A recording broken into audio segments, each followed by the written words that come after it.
employment piece was especially important for people to know what is left here after decimation, basically, by the provincial government of a lot of the programs around employment. So we've asked Mission Possible, Brian Postlewait, to come up here, and also Marcia Nozick with Embers, both longtime activists in the downtown east side, trying to figure out ways to provide employment and business in the downtown east side for people who live in the downtown east side. So they're going to do a short presentation on what they do, and then we're open for questions and some discussion about what else could we do in that field, and then we'll move to lunch, I believe. So, how do you want to go? Right up here, please. Hi. Can we stand or sit? Can you see me? Okay. Sit? It's okay. Might as well sit. Well, Can we go first? yeah. Okay. Usually when you ask that, you I can. It's okay. We can flip. My name is Brian Postlewait. I'm the executive director at Mission Possible.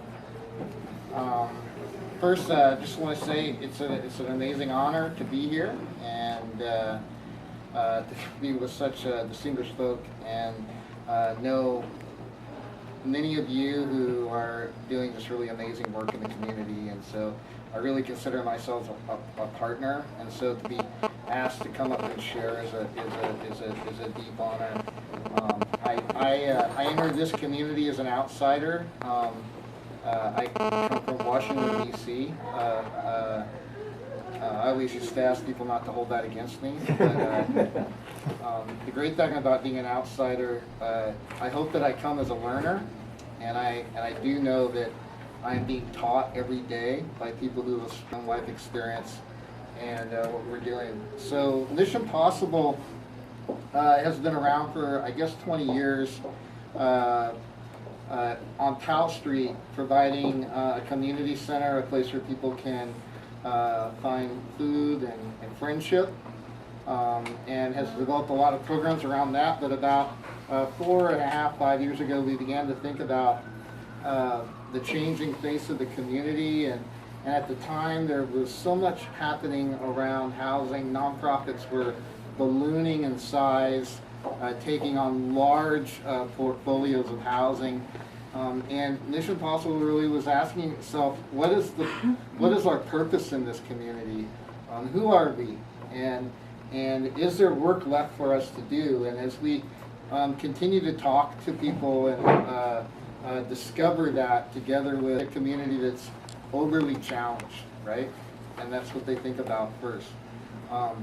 But this is a community with many assets, gifts, abilities, capacities, talents, and yet there aren't always the opportunities there for people with these gifts, abilities, and talents to step into. So we wanted to become an organization that was beginning to, as best we could, facilitate and create those opportunities. So we started with a small a maintenance company that has grown over the last 4 years. This last year, that maintenance company did over $320,000 of revenue in terms of work, nearly $200,000 in actual pay to employees that live in this community. So, I mean, I'm really proud of that $200,000 of economic development that's staying right here in this place. So our maintenance company does a variety of different services. We take on more complicated jobs all the time. We just recently delivered on a contract with Quartz Utilities. And so we feel like people in this community who are just itching to work, we want to create that transitional opportunity for them to move back into employment.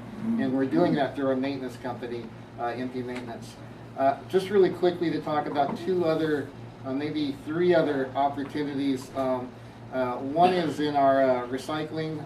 We, about 2 years ago, started a unique recycling operation where we took gently used bar soaps and bottled amenities from the hospitality industry, cleaned and sterilized them and repurposed them for communities here and around the world. In particular, UN refugee camps where diseases spread very quickly, and hand washing with bar soap can cut the spread of disease. Something that and continuing. We also have a new enterprise, which is Empty Neighbors. About 2 years ago, I began talking with Strathcona about their private security, and all of us, I think many of us are aware of some of the challenges around private security in our communities, and how without the indigenous knowledge and understanding of the people, that we can have issues of human rights and other things. And I know there's been quite public type of conversation around that. So we went to Strathcona and we said, we think we can do it better. We can employ people in the community, a community-based approach that's people that are trained and are compassionate and empathetic, and come into a situation from a neutral point of view to create better community engagement.